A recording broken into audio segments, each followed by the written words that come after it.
Alo, Trà Vinh xin chào các bạn.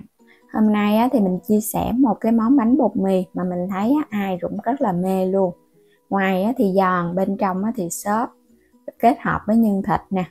Đi làm một lần vậy nè các bạn, để tủ đông thì khi nào chiên mình lấy ra mình chiên rất là tiện.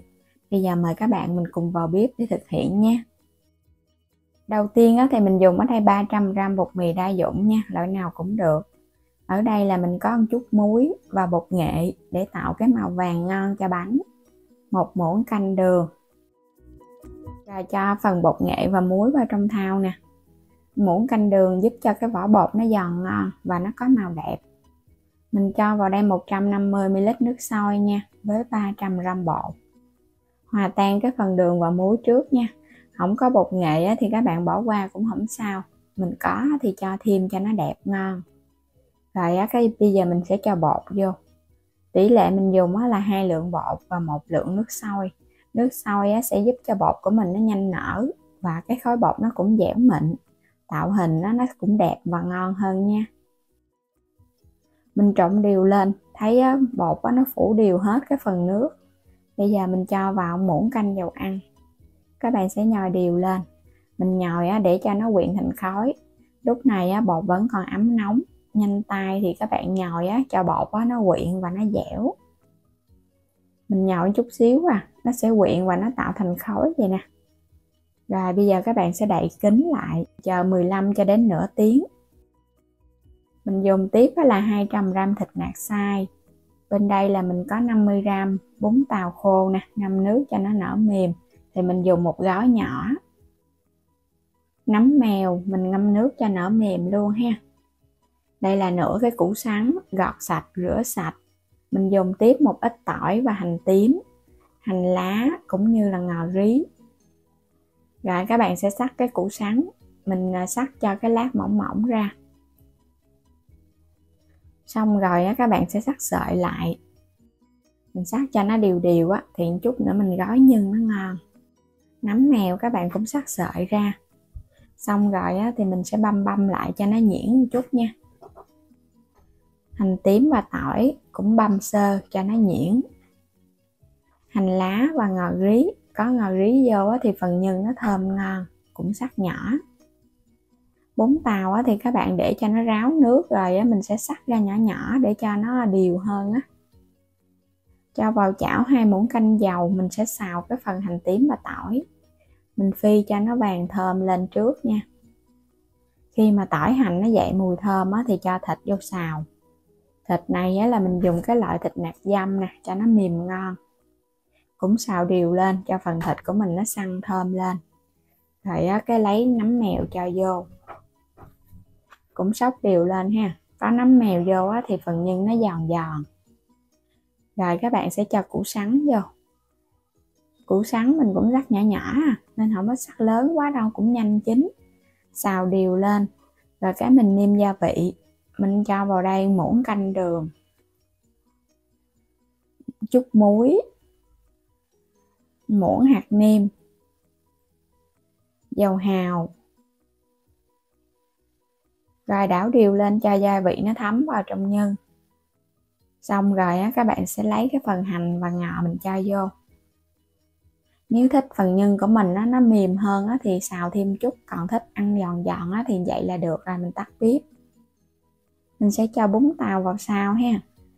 Bún tàu sẽ rút hết cái phần nước ở trong phần nhân này và giúp cho nhân của mình nó mềm ngon hơn. Quay trở lại bột mình để hồi nãy giờ. Bây giờ các bạn sẽ lấy bột ra. Rồi cái mình nhồi sơ lại. Mình chia bột luôn rồi.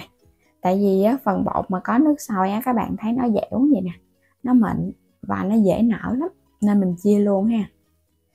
Chia ra những cái miếng nhỏ nhỏ thôi. Mình gói cái bánh mini ăn cho nó ngon, nó không có ngán. Mà làm cái kiểu này nhà có trẻ nhỏ rất là mê nha. Các bạn sẽ chia thật là nhỏ. Còn nếu mà không thích cái kiểu gói mini này thì các bạn cứ chia bột lớn rồi cái mình gói lớn nè. Mỗi một cái cục bột thì mình sẽ lặn từ bên ngoài vào trong. Rồi cái mình vo cho nó tròn lại.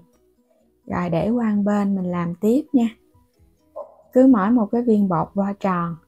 Rồi cái ấn cho nó dẹp ra. Làm kiểu này mình thấy nhanh nè, không có cần phải cán bột luôn, đè là nó dẹp ra. Xong rồi á, các bạn sẽ cho nhân vô, mình túm nó lại.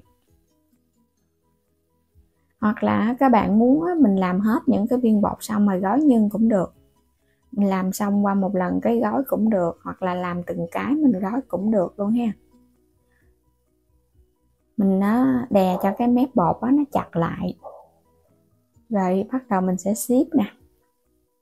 Ship cái ở bên ngoài cái viền cho nó đẹp, giống như là cái gói vậy đó.